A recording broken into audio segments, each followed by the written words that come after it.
네, 여러분 안녕하십니까? 네, 경영원론 7주차 강의 이어가도록 하겠습니다. 자, 이번 장에는요, 8장입니다. 8장. 8장에는 기업이란 무엇인가에 대한 내용이 나오고요. 기업의 목적 달성 과정, 이런 내용이 나올 거고요. 그 다음에 우리 책에서 좀 부족한 내용, 구현할 또 구체적인 내용은 또 다른 부교재에서 내용을 추가했습니다. 그럼 기업의 생존 부동시 간단하게 나올 거고, 기업의 형태에서 강의를 마무리 짓도록 하겠습니다. 자, 우리 경영학 원론은 과제가 7장까지 정리하는 겁니다. 정리해서 제출하는 걸로 중간고사 마무리하는 걸로 했죠. 네, 앞서 영상에도 이야기했습니다. 자, 책에는 나오지 않지만 여러분에게 마인에 대해서 나오나요? 네, 어롱입니다. 여러분이 절대 가비에게서는 안 되는 세 가지가 있습니다 라고 마인이 이야기했는데요. 볼까요? 무슨 얘기인지. 자, 바로 인터넷의 파괴력, 그 다음에 영향력, 창조력입니다 라고 말했습니다. 인터넷을 통해서 크게 성공한 인물, 알리바바 창업자죠. 마윈입니다. 국내에 우리 방황을 했을 때 정말 강연을 이렇게 생중계로 했었는데, 저도 들었습니다. 뭐 직접 가서 듣지는 않았고요. 온라인상에 들었는데 TV 방영을 했죠. TV로 봤습니다.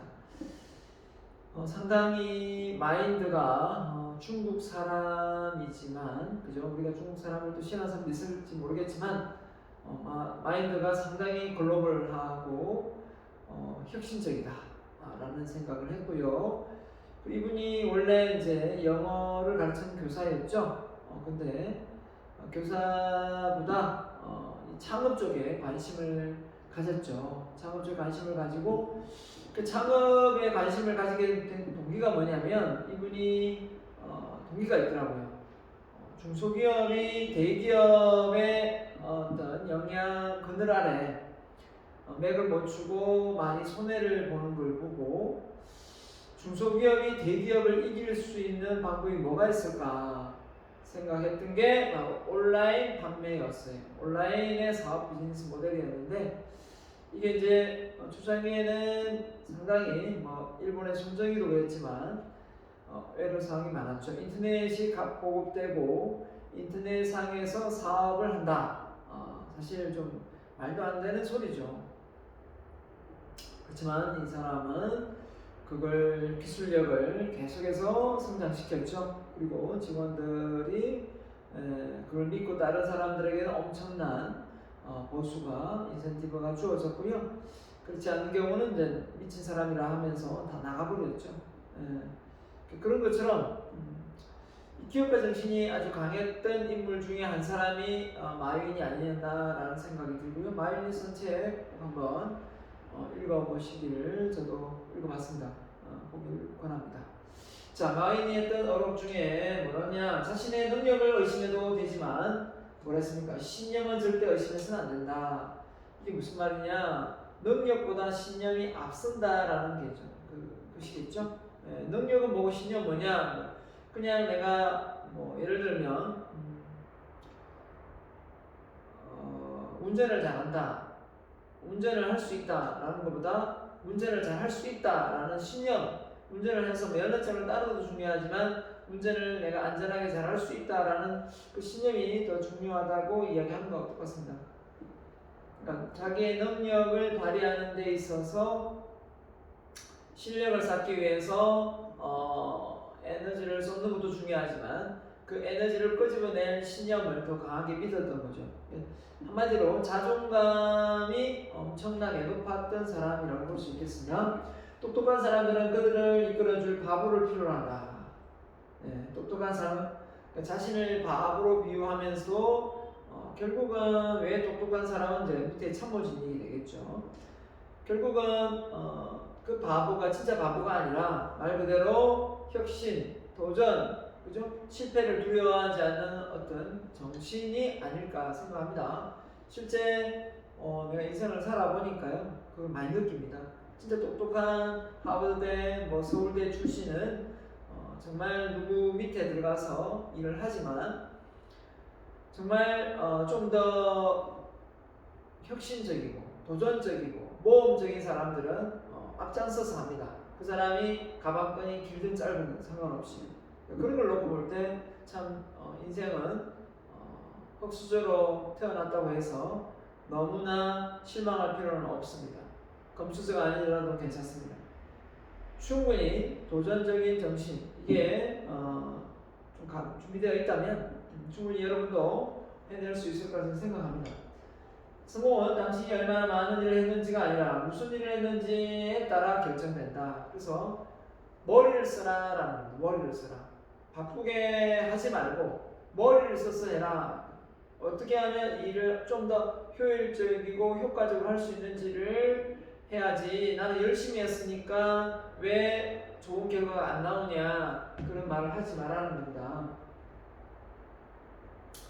자, 뭐 주요 양력이 나오는데요. 중국 저장성 항저우시 출생이고 자본금이 50만 위안으로 알리바바 창업을 했습니다. 99년에 13년도에 B2C 거래 플랫폼 타오바오를 설립해가지고 2014년에 알리바바 뉴욕 증시를 상장해서 엄청난 거부가 되었죠. 그리고 지금은 이제 회장 자리에서 은퇴를 했습니다. 젊은 축에 속하죠. 60대 그죠? 일 거라고 생각하는데 이분이 은퇴를 했으니까요, 그죠? 죽을 때까지 하는 삼성 이건 예상도 있는데, 자 아무튼 그 마윈의 비밀에서 성공의 비결을 물었더니 첫 번째 그의 의협심. 어려서부터 유명했다. 조금이라도 억울한 일이 있으면 상대가 아무리 강해 보여도 피하지 않았다.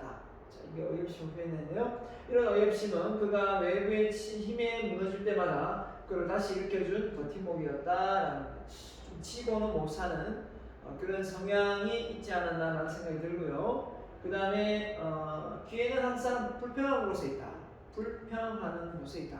자, 이 무슨 말일까요? 불평하는 곳에 있다. 귀에는 불평. 한마디로 고객이 불평을 한다는 것은 어떤 새로운 가치를 제안할 수 있는 기회의 장이 되는 거죠. 그렇죠? 네, 그렇기 때문에 고객의 불편사항을 해결하는 게 고객 만족 경영 아닙니까? 그죠? 자, 이 점을 이 마윈은 알고 있었던 거죠. 고객이 불평하는 곳에 돈이 된다. 비즈니스가 성립된다 이거죠. 무엇이 성공하는 사업인지 궁금한가? 마윈은 그럴 때 사람들의 불평불만을 들여다보아라고 한다. 자, 어떤 사람이 제품이 이렇쿵 저렇쿵 밥을 먹으러 와서 외식 사업을 하는데 뭐 어떤 식단을 보고 뭐 가격을 보고 뭐 여러 가지 이렇쿵 저렇쿵 이야기를 한다면 그 말 속에 성공의 기회도 도사리고 있다. 그 말을 놓치지 말고 잘 듣고 반응해야 된다라는 의미가 저는 해석됩니다. 그래서 모두가 기피하는 그곳에 기회가 있다. 결국은 남들이 다 안 된다, 못한다 이랬을 때 과감히 도전을 했기 때문에 마윈은 이런 말을 할 수 있는 것 같습니다. 늘 작은 것의 힘에 주목하라 이랬는데요. 새우를 잡아서 돈을 번 사람은 있어도 고래를 잡아 돈을 번 사람은 없다. 요즘 고래 못 잡게 하죠. 자, 이 말은 작은 것도 놓치지 마라. 남들이 봤을 때 별 볼 일 없고 그렇게 보여져도 사실은 그게 훨씬 더 가치 있고 의미 있는 비즈니스 모델이 될 수 있다라고 보는 겁니다. 그렇기 때문에 우리가 어떤 새로운 비즈니스 모델을 찾을 때도 마찬가지죠. 사업을 할 때 그럴 때도 우리가 눈에 보여지는 어떤 그런 전문적인 일도 있겠지만 미세하지만 틈새, 니치마켓이라고 표현하죠. 남들이 잘 보지 못하는 그런 블루오션 시장이 정말 돈이 되는 어떤 사업이 펼쳐질 때도 있다라는 겁니다. 자, 소액 투자 소상공인 중소기업들이 형성할 큰 시장을 보자. 자, 우리가 이렇게 원래는 파레토 법칙, 그죠? 20%의 노력으로 80% 효과를 내는 게 정석이었는데 파레토가 말한 것처럼. 근데 이제 롱테일 법칙이 있었잖아. 롱테일 법칙. 용의 꼬리처럼 뭐라고 해야 될까요? 많은 큰 어떤 거물급의 고객은 아니지만 그 사사로운 고객들이 한데 뭉치면 결국은 그 비즈니스도 크게 일으킬 수 있는 게 바로 플랫폼 사업 아닙니까? 그렇기 때문에 다수의 소비자가 뭉치면 그 속에서 비즈니스가 일어날 수 있는 것이 되거든요. 그렇기 때문에 어떻게 보면 돈 많은 어떤 권력층이나 이런 소비자가 몇 사람이 은행에 돈을 맡기거나 아니면 화장품을 구매하거나 아니면 옷을 구매하거나 매출을 많이 올리는 건 사실이지만 그런 어떤 2대 8의 법칙의 적용보다 다수가 누구나 쓸 수 있는 그런 제품을 만들어내는 게 그게 단가는 좀 낮을지 모르지만 그쵸? 네, 그 속에서도 비즈니스가 충분히 진행될 수 있다라고 본 겁니다. 네 번째입니다. 고객의 만족이 국내 만족이다. 고객 제일주의를 지향해내, 그죠? 그렇기 때문에 자신이 원하는 호구를 실현하는 매 순간 고객이 만족하는 시간이었다라고 말합니다. 결국은 아무리 좋은 질 좋은 제품을 만들어내더라도 고객이 만족하지 않으면 결국은 그 고객의 기대가치에 부응하지 못하면 그 제품은 별 의미가 없는 거죠. 그 기업의 입장에서는 고부가가치 산업이라도 고객의 입장이 별로 쓸모가 없다면 의미가 없는 겁니다. 그렇기 때문에 항상 열린 귀로 고객에게 맞춤 경영을 하고 있습니다. 그래서 이제는 단순히 그냥 힘이 있고 권력이 있고 그래서 우리가 그냥 만들고 싶은 제품을 만드는 그런 회사가 아니라 고객의 성향을 잘 파악하고 시대적 흐름을 잘 읽어내어서 고객이 무엇을 진정 원하고 있는지를 알고 그런 제품에 관해서 고객에게 가치를 제안하면 결국은 수익성이 실현되겠죠. 자, 그 다음 5번째입니다. 지극히 평범한 내가 성공했다. 결국은 자기를 다른 사람들보다 아주 우수한 그런 타고난 지능적인 재능을 가진 사람이 아니라는 의미로 들리네요. 그죠? 그는 파트너와 직원 모두에게 늘 가능성과 희망을 심어주었다. 단 영원히 포기하지 않아야 한다. 이렇게 했습니다. 그래서 우리가 저는 전문가 되는 비결이 뭐냐라고 하면서 사람들에게 많은 전문가에 대한 비결을 소개하고 있습니다. 뭐냐? 바로 집중, 반복, 끊기거든요. 그래서 결국은 평범한 사람이 크게 성공했다는 것은 어떤 하나의 주 타겟, 목표를 정하고 그 일을 반복, 숙달시켜서, 습관화시켜서 그 다음에 뭡니까? 습관화시켜 끝난 게 아니죠. 끈기 있게 추진해내면 결국은 나중에 그 본인이 원하는 뜻을 이룬다라는 겁니다. 이룬다라는 거죠. 자, 했습니다. 정말 돈을 벌고 싶은가? 이랬네요. 자, 그렇다면 돈에 집착하지 마라. 돈은, 그죠? 돈에 눈이 있다라는 말을 표현하는데, 돈도 사람 지극히 정성을 다하고 자기를 위하는 사람에게 돈이 붙는다고 합니다. 근데 돈을 쫓아서 가려고 하다 보면 온갖 비리나 변수를 자꾸 찾게 됩니다. 순간적으로 돈을 많이 벌 수 있는 것처럼 보이거든요. 근데 알고 보면 사실은 그것보다는 돈이 목적이 아니라 하는 사업이 정말 고객에게 가치가 있고 그죠? 영향력이 크다면 돈은 자연스럽게 들어오는 것이기 때문에 돈을 목적으로 벌려고 하기보다는 고객에게 맞춤, 고객이 필요한 니즈가 되는, 그죠? 원하는, 원트가 있는 그런 내용의 비즈니스를 해야 되지 않겠는가라는 생각을 합니다. 그래서 우리가 남이 장에 간다고 그름지고 장에 갈 수 없는 것처럼, 그죠? 결국은 누가 돈 그리면서 산다고 해서 여러분도 돈 그리면서 살 필요는 없습니다. 여러분 스스로가 뭐 몇 조를 벌겠다 뭐 이런 건 대부분 아닐 거 아니에요, 그죠? 그렇기 때문에 여러분 스스로 가치 판단하에서 여러분만의 인생을 만들어가는 게 참 중요하다고 생각합니다. 그렇지 않고 항상 주변 사람과 비교해서 남을 따라가려고 하다 보면 뱁새가 항새 따라가다 가랭이 찢어지는 것과 똑같다고 봅니다. 그래서 이것이 그가 유능한 인재를 곁에 남기고 투자자에게 신뢰를 줄 수 있었던 비결이다. 이 마유도 자금이 부족해서 일본의 손정희를 찾아가서 투자 자문을 구해서 투자를 받았다는 얘기가 있습니다. 그런 것처럼 정말 돈을 어떤 버는 목적보다 결국은 자기의 사업성, 결국은 이 비즈니스의 큰 틀을 두고 거시적으로 본 거죠.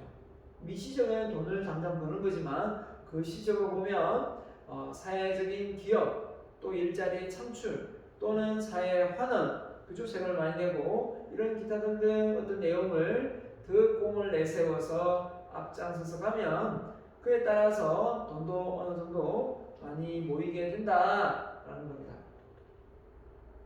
자, 우리 책에서 나오는 기업, 엔터프라이즈 한번 볼까요? 자, 기업이 뭐냐라고 했는데 기업이 왜 있는 걸까요? 기업은 고객에게 제품과 서비스를 공급하기 위해서 있습니다. 그죠?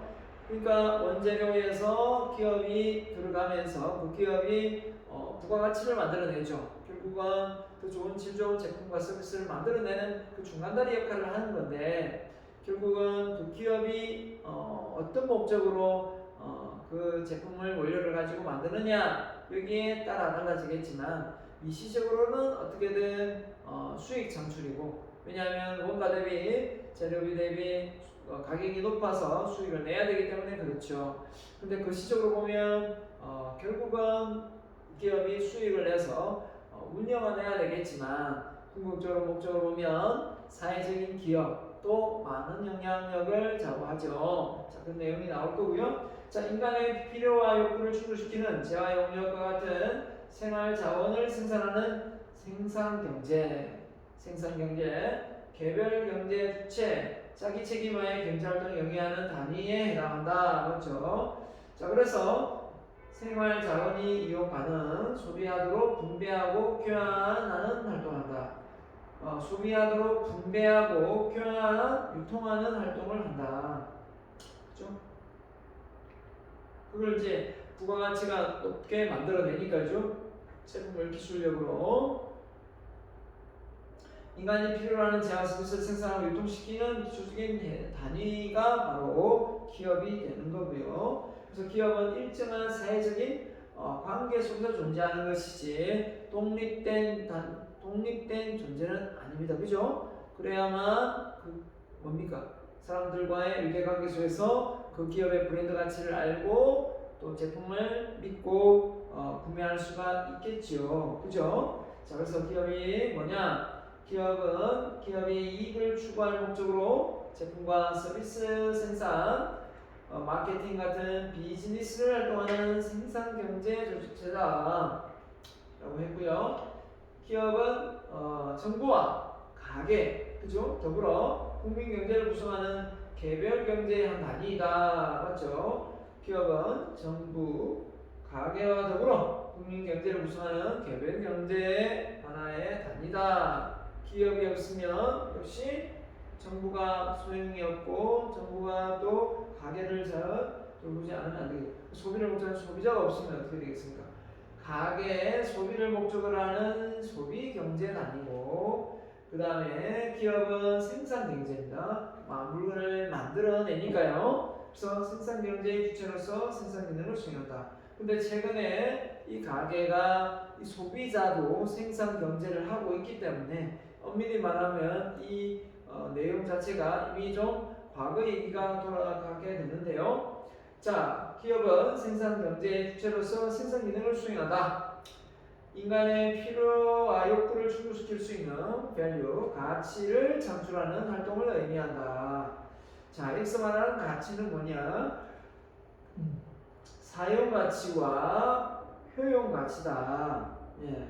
그러니까 써보니까 유용하고 그 다음에 그죠? 사용이 좋았다. 그래서 고객 만족에서 인계되면 고객이 기대하는 만큼의 사용 가치가 좋았을 때 고객 만족이 일어난다라는 것이기 때문에 결국은 사용 가치가 우수하고 효용 가치가 있을 때 소비자는 그 제품을 구매하게 되는 거거든요. 그렇죠? 그래서 사용 가치는 제품을 직접 사용하면서 얻게 되는 가치다라고 했고요. 그 다음에 효용 가치는 사람이 느끼는 만족도를 객관적인 수치로 나타내는 것이다. 사람이 만족하는 그 기분의 상태를 어떻게 보면 좀 더 객관적으로 측정한 게 바로 효용 가치고, 사용 가치는 제품 직접 사용하면서 느끼는 가치, 사용하면서 좋다 나쁘다를 알 수 있는 거겠죠. 그 다음에 기업은 두 번째 기업은 비즈니스 활동을 통해 자체 경제활동을 수행하는 과정에서 이윤을 추구하는 데 목적을 두고 설계된 조직이다. 그렇죠? 기업이 이윤이 없다면 운영상 어려움이 많겠죠. 자, 그렇기 때문에 이윤 추구 당연한 목적이 되는 거고요. 그래서 비즈니스 활동은 사람들, 소비자의 필요를, 욕구를 충족시키기 위한 제품 및 서비스를 제공하고, 그렇죠? 소비자가 그래야함으로써 이윤을 추구하는 활동을 의미하고, 개별 기업의 본질적인 존재의는 바로 이윤 추구의 동기에 있다라고 했습니다. 그래서 개별 기업 바로 본질적인 존재의는 바로 이윤 추구의 동기에 있다라는 겁니다. 그렇죠? 네. 그래서 기업 세 번째입니다. 기업은 사회에 존재하는 조직체 하나로서, 맞죠? 이해관계자들 간의 상호작용, 많은 유통이나 공급자, 소비자, 또 은행, 정부 다 이해관계자입니다. 통해 그 목적을 달성하면서 기업뿐만 아니라 이해관계자들의 성장과 발전에도 영향을 미치는 공동체적 특성을 가지고 있다.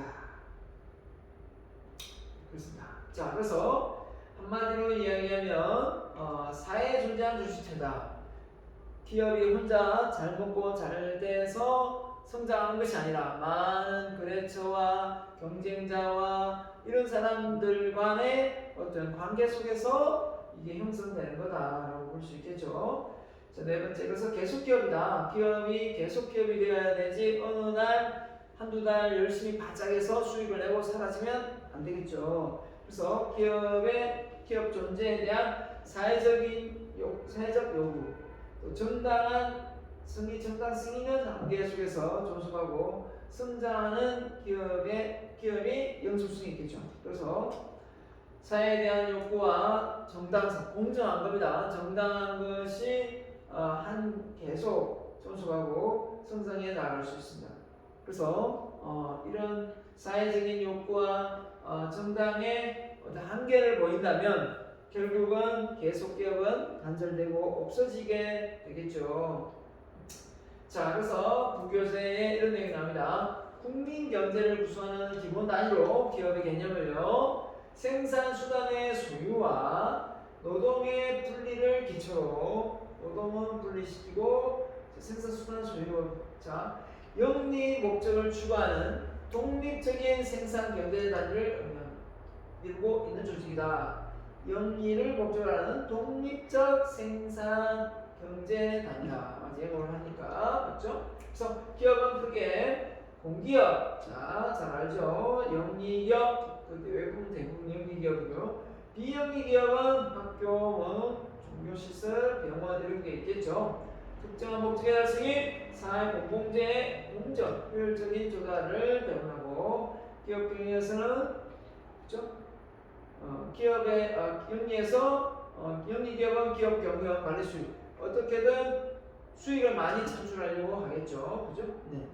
공기업은 어떻게 공공성을 유지하고, 공공성은 뭡니까? 국민들의 생활에 안정을 꾀할 수 있도록 정부가 개입해서 수출 수입 개방하고, 그죠? 네, 맞추는 겁니다. 자, 그래서 기업은 어떤 곳인가 질문 몇 가지로 우리 책이 없지만 바로 이해가 딱 되도록 해놨습니다. 돈을 버는 곳이다. 돈 버는 곳이다. 맞죠? 직장에 돈 안 벌면 어떻게 되겠습니까? 이윤을 추구하는 곳이다. 자원을 조합하여. 맞죠? 조직이 존재하는 것도 조직 속에 기업이 된 거니까 자원을 조합하여 새로운 상품 서비스를 생산하는 곳이다. 맞네요. 여러 사람들이 공동의 목적을 이루는 것이다. 그렇죠? 어떤 목적을 이루자 해서 모여 있으니까 인간의 능력을 개발하는 것이다. 그래서 기업을 통해서 인재 양성을 많이 하고 있습니다. 그죠? 그 다음에 사회가 필요로 하는 것을 제공하는 곳이다. 제품과 서비스를 주는데 고객이 원하는 제품과 서비스를 만들어줘야만 되죠. 그 다음에 고용의 기회를 창출한다. 기업이 없으면 고용을 할 수가 없겠죠. 자, 그 다음에 고용의 기회를 창출한다. 그 다음에 국가 경제 발전의 기틀이 되는 것이다. 자, 이 무슨 말이냐? 기업이 망하면 그 나라가 망한다. 은행이 망하면 그 나라가 망한다. 이런 것처럼 공공기관이 망하면 나라가 망하죠. 그런 것처럼 결국은 기업도 마찬가지입니다. 그 지역의 발전, 울산이 연봉이 전국에서 상당히 높습니다. 왜 전국에서 상당히 높으냐? 현대자동차, 현대중공업, SK 이런 삼성, SDI 그죠? 이런 제조업종들이 많으면서 그 업종에 근무하는 직원들의 연봉이 많이 올라갔기 때문이죠. 결국은 그런 점을 고려해볼 때 국가 경제 발전의 기본 틀을 세우는 큰 역할을 할 수도 있다라고 높게 보는 거고요. 자, 그래서 생산 지향 시스템의 기업이다. 미시적으로 좀 짧게 보는 거죠. 생산 지향 시스템. 자, 밀턴 프리드만이 맞습니다. 프리드만이 그냥 기업을 생산 지향 시스템으로 본 거죠. 그러다 보니까 기업의 사회적 책임은 수익 극대화에 있다. 기업의 사회적 책임은 수익 극대화에 있다. 기업이 돈을 많이 벌어가지고 세금을 내면 그게 바로 나라의 1등 공신하는 거다라고 보기 때문에 이 정도의 어떤 내용을 말하는 것 같습니다. 사실 알고 보면 그렇지는 않죠. 그렇지는 않습니다. 기업의 사회적 책임은 수익이 극대화니까 사회적 책임은 별도로 세금 외에도 더 추가로 사회 환원을 많이 할 수 있는 경우도 많거든요. 자, 그래서 생산지향 시스템은 그냥 투입 대비 뭘 투입하느냐, 노동력, 기업의 자본, 물자, 기술 많은 걸 투입하지만 결과가 좋은 어떤 제품과 서비스가 나오는 게 되겠죠. 그래서 그러려면 또 다른 학자네요. 고객 지향 시스템의 기업이다. 고객 지향 시스템은 기업의 역할은 고객을 창출하는 것이다. 그래서 고객을 창출할 수 없는 기업은 존재할 수가 없다라는 거죠. 그래서 고객을 좀 더 중요시해주고 고객을 투입 대비 기업 산출해낸다니까 뭔가를 자원을 투입해서 기업이 그걸 산출해내면 돈을 들여서 고객이 구매를 하고 또 그에 대한 또 자본을 또 투자할 수 있겠죠. 자, 그래서 고객이 들어가는 겁니다. 자, 인간 지향주의가 우리 책에 나왔죠. 인간 지향 이 엘빈 토플러가 뭐라고 했습니까?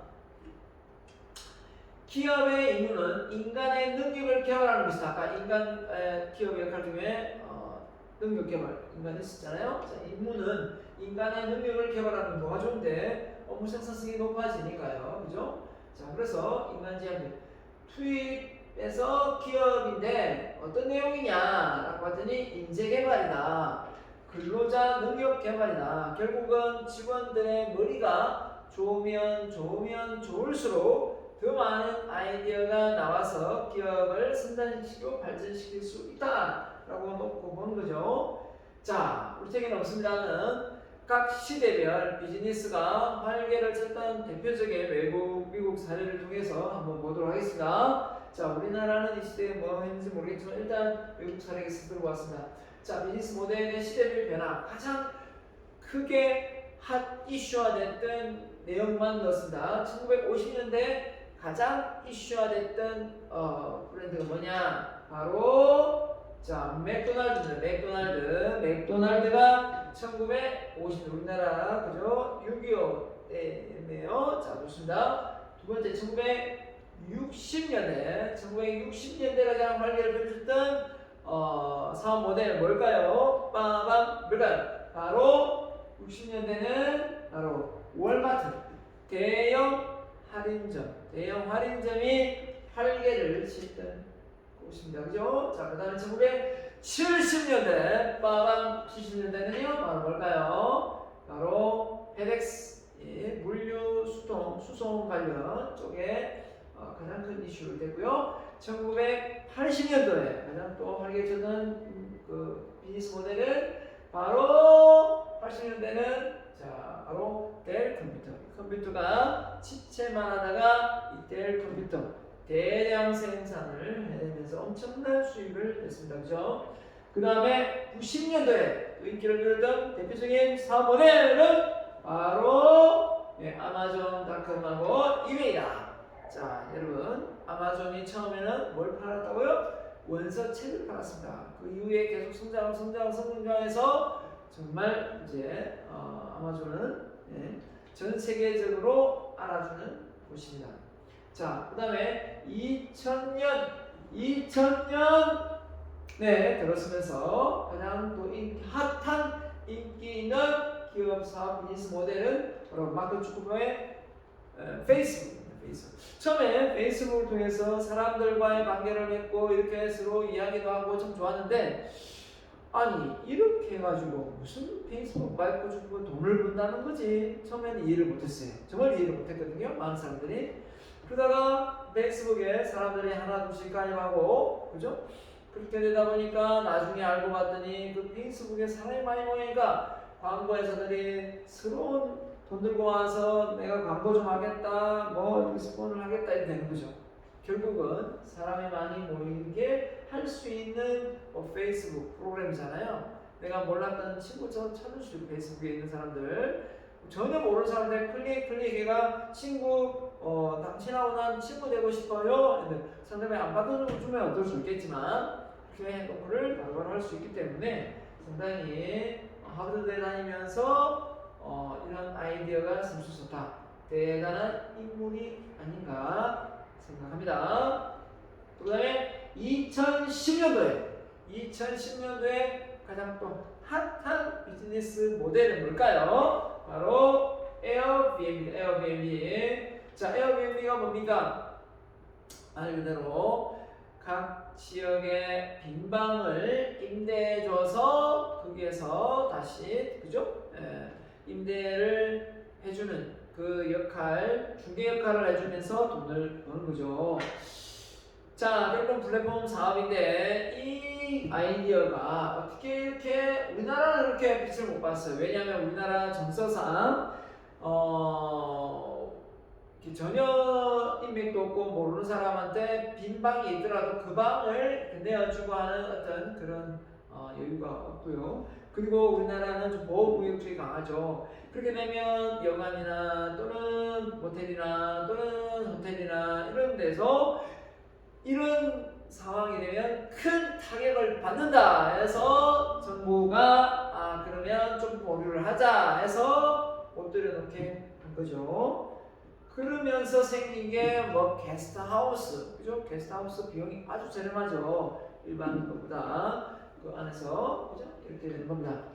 자, 그래서 에어비앤비 관련 영상은 여러분 한번 보시고 유튜브에 많이 나옵니다. 자, 비즈니스 모델 2000년대 트렌드. 자, 플랫폼의 혁명의 이유다. 플랫폼. 다양한 이 우리나라의, 그죠? 플랫폼은 특별히 딱 눈에 띄는 게 없잖아요. 그죠? 아쉬울 뿐이고. 그래서 이제 카카오가 이 역할, 네이버가 이 역할을 좀 대신하고 있는 건 사실입니다. 그죠? 자, 쿠팡도 미국에 상장이 되어서 하고 있고요. 자, 그래서 이 플랫폼이 어떻게 보면 중개 수수료 개념인 플랫폼 시장이 우리가 4차 혁명 시대의 새로운 비즈니스 모델로 떠오르면서 모든 어떤 상황들이 결국은 데이터화되어서 이렇게 중간자리 역할을 해줌으로 해서 간단한 조작만으로 쉽게 수수료를 받아서 수익을 낼 수 있는 구조죠. 그래서 쿠팡을 예를 들면 쿠팡에서 누구 한 사람이 물건을 이렇게 생산 공급을 받아가지고 물건을 하나 연층에 사진하고 다 올려놨어요. 근데 어떤 사람이 자기 미니 홈피를 하나 만들어서 그 쿠팡에 있는 자료들을 그대로 복제해서 자기 홈페이지에 딱 붙였어요. 붙이고 나서 그 안에 뭐 좋아요도 있고 뭐 감사해요 뭐 개별적으로 연락했던 그런 내용들 그 사이트 내용을 그대로 들고 와서 자기 홈페이지에 딱 링크를 걸어서 그 속에서 만약에 주문이 딱 들어오는 순간 바로 생산자한테 연결되어서 수익을 낼 수 있는 구조가 되는 거죠. 예, 그런데 문제점도 없지 않아 있습니다. 그죠? 그래서 지식을 제공하고자 하는 공급자가 있고 지식을 필요로 하는 소비자가 있을 수 있겠죠. 그래서 적절한 장을 만들어주는 게 그게 바로 구글이다. 그러니까 구글을 검색하면 사람들이 구글을 검색하면 구글을 더 많이 찾게 되잖아요. 근데 구글을 검색하는 그 키워드들을 또 빅데이터로 또 쫙 모아서 소비자들이 지금 고객들이 어떤 거에 관심이 많구나 그에 관련된 내용을 또 어떤 걸 또 제작하고 판매하고 유통시킨다 이 말이에요.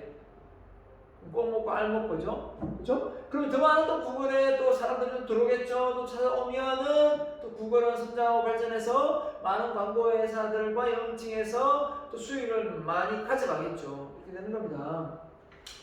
자, 그래서 비즈 모델 2020년 트렌드를 보면 전부 다 미국 하다가 중국 두 개 있고 또 미국. 예. 그래서 마이크로소프트, 아마존, 애플, 구글 이렇게 다 대부분 이렇게 시가총액이 상당히 높게 되어 있다라고 보는 겁니다. 그래서 미국이 전체적으로 잘 나가고 있는데 이제 여기에 중국이 이제 선바싸움을 한번 하죠. 우리랑 한번 붙자 이제 이런 상태가 되어진 거죠. 그래서 요즘엔 전쟁이 뭐 그냥 총칼 들고 싸우는 것도 아니고 핵으로 싸우는 것도 아니고 다 핵을 들고 있으니까 전쟁 나면 서로 피해 보니까 전쟁 자체가 이제는 없어진 것처럼 보이지만 무슨 전쟁을 벌이고 있습니까? 바로 무역 전쟁을 벌이고 있죠. 무역 전쟁을. 그 무역 전쟁 속에 우리 대한민국이 나라도 적은데 꼽살을 낑겨 가지고 미중이 싸우는데 꼽살이 낑겨 가지고 지금 어떻게 보면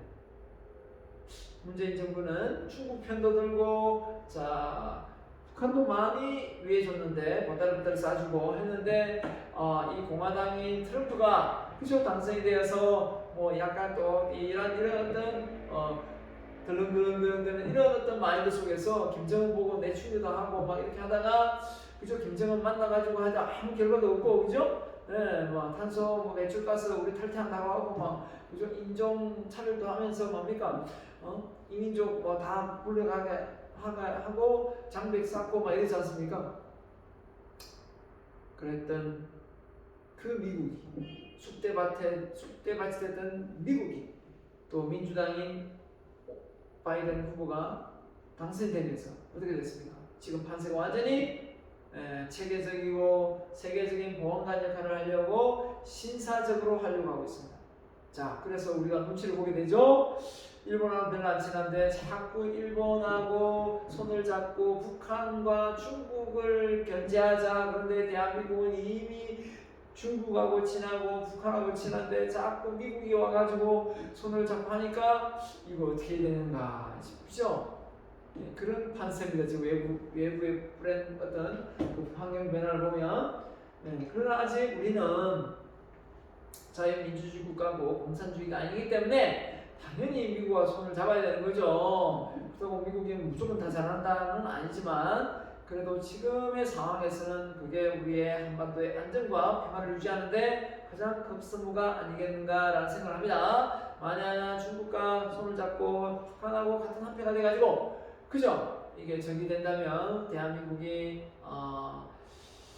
정말 미중 싸움에서 큰 피해를 보는 그쵸? 예, 상황이 도래될 수도 있다. 그래서 정말 형님들 싸우지 마세요. 그냥 잘 지냅시다. 이런 쪽이 지금 현 정부가 아닌가라는 생각이고 만약에 야당의 힘이 강해서 국민의힘당이 만약에 집권을 했다면 훨씬 더 일본하고 친했을 거고 훨씬 더 미국하고 더 많이 의존했기 때문에 북한의 산발선도 또다시 연결되면서 그 속에서 지뢰가 터지고 또 공격을 하고 또 천안함 사태가 일어나고 이런 반복이 될 겁니다.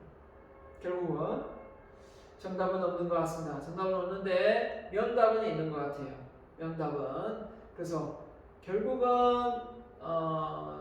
색깔 없이 막 가려고 하다가 나중에 몰리지 말고 중도에 몰리지 말고 처음부터 정확한 색깔로 영향력 있게 가는 게 맞을 것 같고요. 그죠? 네. 그리고 미중이 싸운다고 해서 무턱대고 막 이렇게 달려들 건 아닌 것 같고 지금 상황에서 어떻게 보면 세계 평화 방향으로 간다면 어느 쪽에 더 많은 힘을 실어줘야 되는가를 정확히 생각해야 됩니다. 그렇지 않으면 좀 전 세계적으로 많은 세계대전이 또 일어날 것 같은 느낌이 들어요. 그렇죠? 네. 기업의 사회적 역할입니다. 자, 이게 이제 사회적 역할은 좀 미시적일까요? 거시적인 거죠. 자, 기업이 생산 마케팅 활동을 통해 가치를 정식하고 부과함으로써 사회의 일반 소비 대중의 필요로 제품 서비스를 효율적으로 생산하고 제공하며 그들에게 생활 수준, 창출, 유지, 향상에 기여하는 사회적 역할을 한다. 그러니까 한마디로 말해서 좋은 자동차, 좋은 휴대폰, 좋은 전자제품 뭐 이런 걸 많이 만들어내면서 그 산업 자체가 고부가가치 산업이고 수익이 많이 나오는 경우는 결국은 그 정부가 그 기업이 돈을 많이 벌어서 세금을 많이 낼 것이고 그 많이 거둬들인 세금으로 서민들을 많이 도와줄 것이고 이게 순환되면서 국가 경제가 발전할 것이고 이렇게 되는 거 아닙니까? 결국은 사회적인 역할 자체가 더 나아가면 사회적 책임, 사회적인 어떤 자선까지 영향을 주는 거게 되겠습니다. 그래서 기업 간에 대해서 이렇게 각각의 연결비를 보면 자원, 그러니까 당연히 기업은 돈, 이윤 추구가 결정적으로 중요하겠죠. 기업은 자본가나 투자자가 투자한 자본에 대하여 구성되어 있으며 창출된 부가가치는 투자자, 자본가에게 귀속돼야 된다. 그러니까 내가 이렇게 많이 투자를 했는데 그 회사가 뭐 배당을 하지 않거나 이렇게 이제 투자자를 소홀히 한다, 박대한다. 그러면 그 회사의 주가는 오르지 않습니다. 신뢰성이 무너지는 거죠. 그래서 어떻게 보면 그런 회사는 다시 회생하기가 어렵습니다. 그래서 그런 회사가 되지 않으려면 주주들한테 어떻게든 좀 더 밉보이지 않게 적당한 선에서 배당을 하는 게 맞겠죠. 자, 그렇기 때문에 기업이 존속하는 이유는 돈을 많이 벌어서 투자자가 돈을 많이 투입을 했다면 그에 상응하는 돈을 투자자에게 돌려주는 게 맞다라는 이론이고 노동조직체에 가는 기업은 노동자의 부가가치 창출했기 때문에 창출된 노동에 대한 부분은 노동자에게 배분해. 한마디로 노동자가 없었다면 기업의 제품과 서비스가 만들어지지 않았기 때문에 노동자에게 그 많은 복지와 인센티브를 줘야 된다라는 생각을 하고 있는 기업가이요.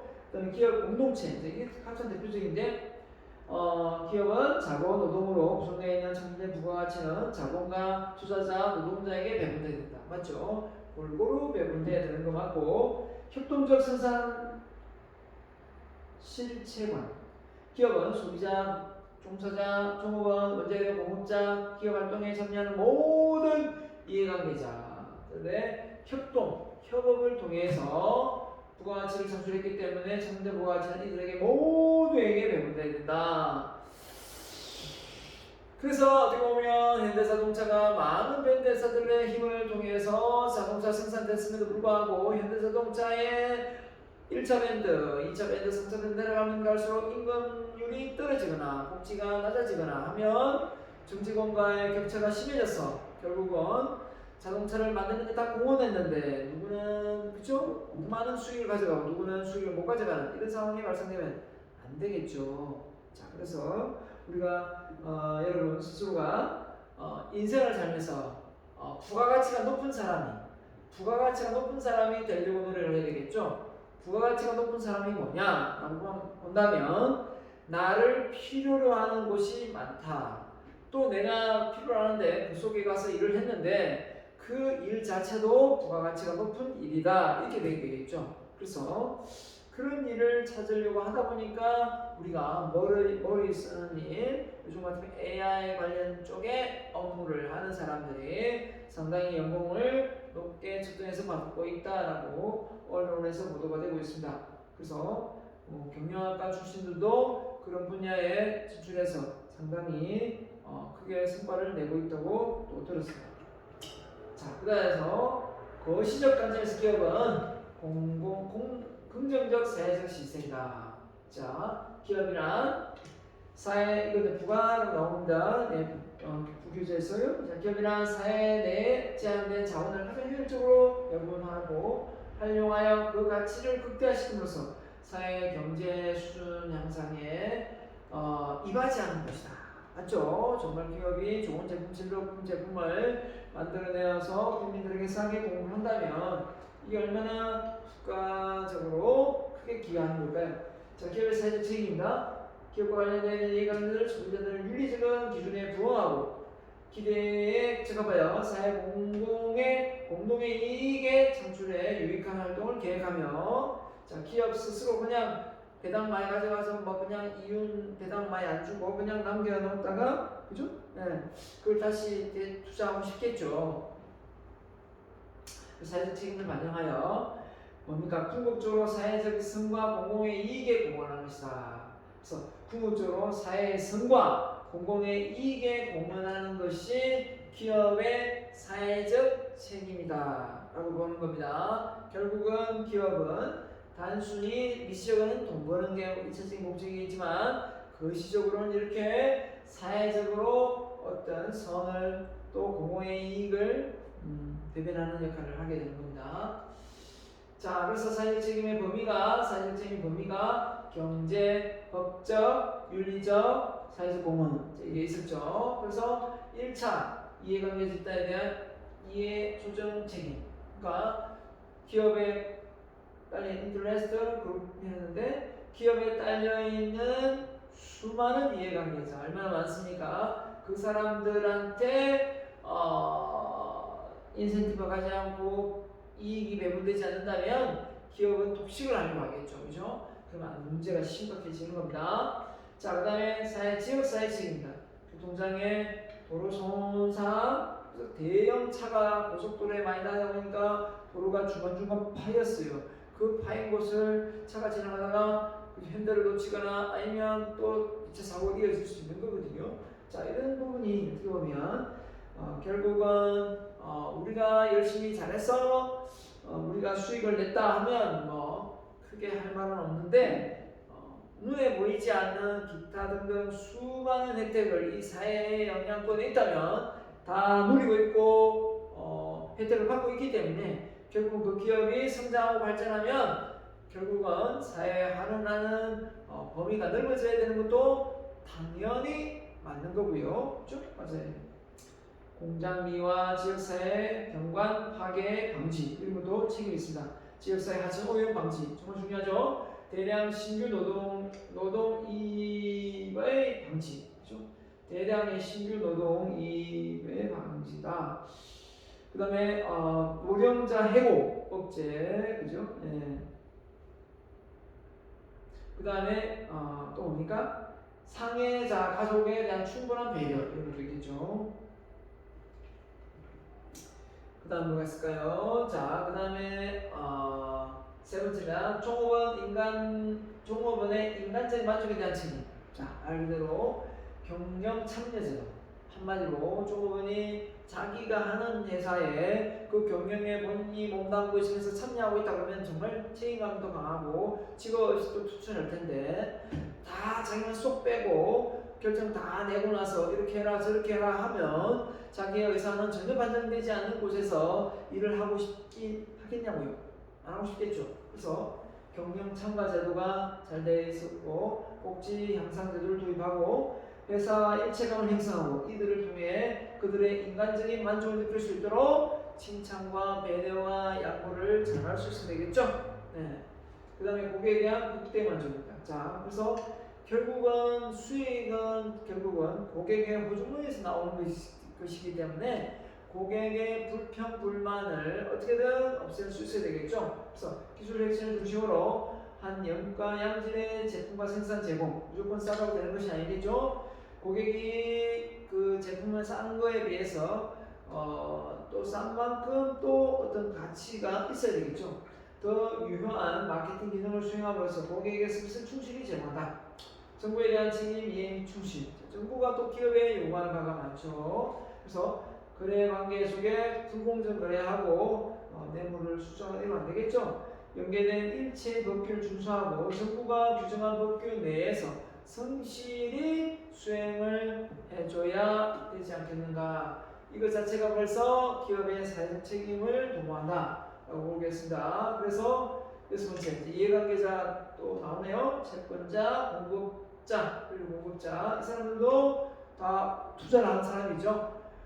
채권자에게 채무 관련 계약을 잘 준수를 하고, 그죠? 이자 잘 갚고, 원료 공급자에게 대금 지급 제때하고. 쿠팡에 대한 인식이 참 좋았는데, 그 쿠팡에서 물류를 공급했던 많은 생산업자들이 막 소행을 하더라고요. 왜 물품 대금에 대한 지급이 한 달, 두 달, 때로는 석 달 이렇게 밀린대요. 그래서 바로바로 해도 일주일만 해도 시원찮을만 하는데 그 자금 회전이 엄청 느려질 수 있지 않겠어요? 그 생산업자는 월급도 줘야 되고 많은 나갈 돈이 많은데 이 회전율이 떨어지니까요. 그렇죠? 그래서 대금 지급 및 관계의 정상적인 이해, 이게 참 중요합니다. 기업으로서는. 그래서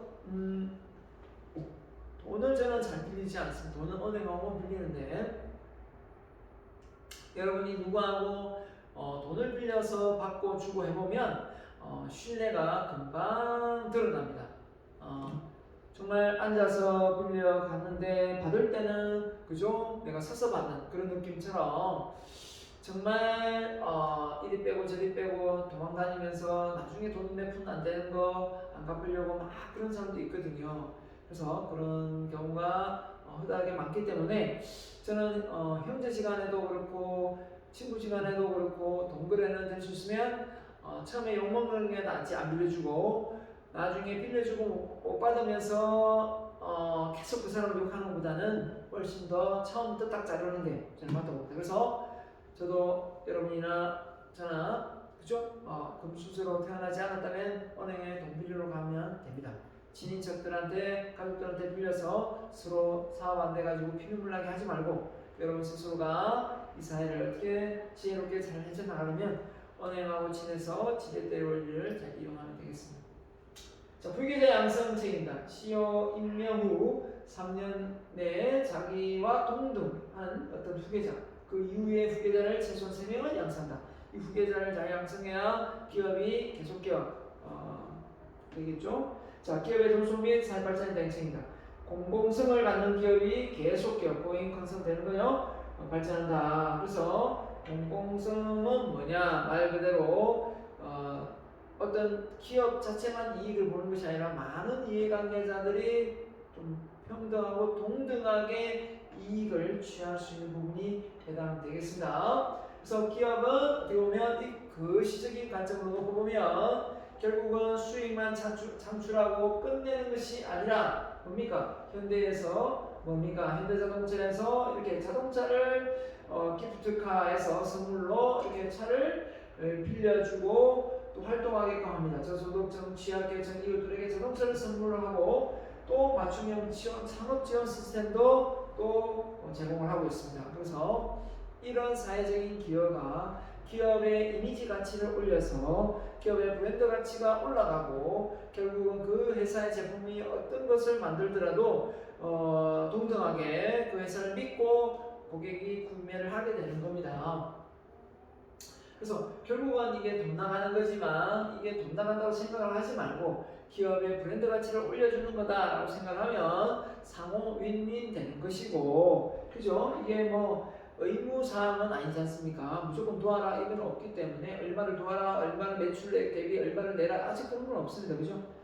20년째 적자나는 특수 분야를 공급하는 메일 유업입니다. 앱솔루트라는 이 분류라고 하는데 모르겠습니다. 정말 적자를 내는데 이런 걸 만든다. 믿기지는 않는데 일단 믿어야 되겠죠. 그렇다고 하니까 적자 내면서 사업을 운영하기 쉽지 않지 않습니까? 사회적인 공헌 활동으로 하기 때문에 그렇다고 보면 되겠습니다. 그래서 이렇게 우유를 만드는 회사지만 다른 데서 수익을 창출하고 여기에서는 손해를 보면서 그냥 사회적인 공헌을 한다 이렇게 보면 될 것 같아요. 그죠? 예전에 어떤 기업인지 정확히 이름은 생각 안 나는데 직원이 외부에 이렇게 10만 원을 내면 회사가 20만 원을 내고 본인이 20만 원을 내면 회사는 40만 원을 내는, 그래서 두 배로 그 회사가 직원이 사회적 공헌하는 만큼보다 두 배로 이렇게 사회적 환원에 도움을 주는 회사, 그런 회사가 있더라고요.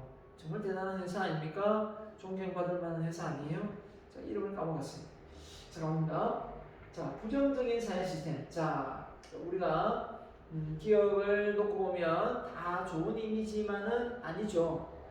또 불평, 불만하고 어떻게 저런 사람이 기업을 운영하느냐.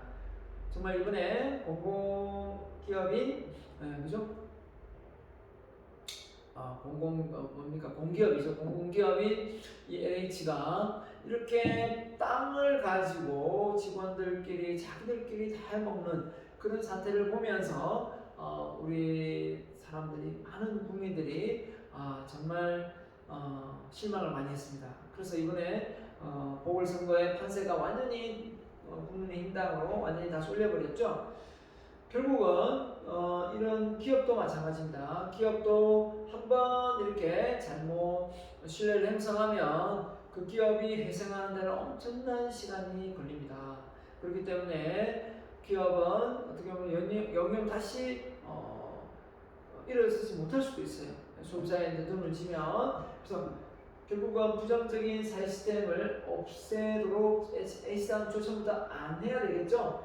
주주 가치 극대화를 추구하는데 창출한 이윤을 사회에 환원하지 않고 기업 안에 축적해서 주주들의 사익을 추구하고 권력을 형성하면 결국은 사회 이미지가 좋을 리가 없겠고요. 근로자를 착취하고, 그래서 예전에 나이키가 애들 축구공을 만드는데 아이들이 미성년자를 고용해서 축구공을 만드는 게 영상으로 나왔어요. 하는데 먹었죠, 그죠? 제품의 생산 과정에서 환경 오염을 유발하고 정경유착, 바로 정치와 분리시켜야 되는데 기업이 영향력을 크게 확대하다 보니까 정부와 손을 잡고 뭔가 사업이 안 되는 부분도 되게 하고 공장을 지을 수 없는 것도 공장이 지어지고 이런 상황이 발생되는 거죠. 그렇기 때문에 어떻게 되겠습니까? 결국은 각종 비리가 뇌물이 많이 오고 가게 회사는 또 비자금을 만들어야 될 것 같고, 그죠? 자, 그래서 축적한 부의 힘으로 다른 사회 구성원을 핍박한다, 그죠? 힘 있는 자가 결국은 이 사회를 지배하는 것처럼 이렇게 인식이 되면 안 되겠죠. 이윤 극대화를 통해 부를 축적하는 기업이 궁극적으로 사회에 악영향을 미치고, 맞죠? 사회 자체를 와해시킬 수 있다. 그래서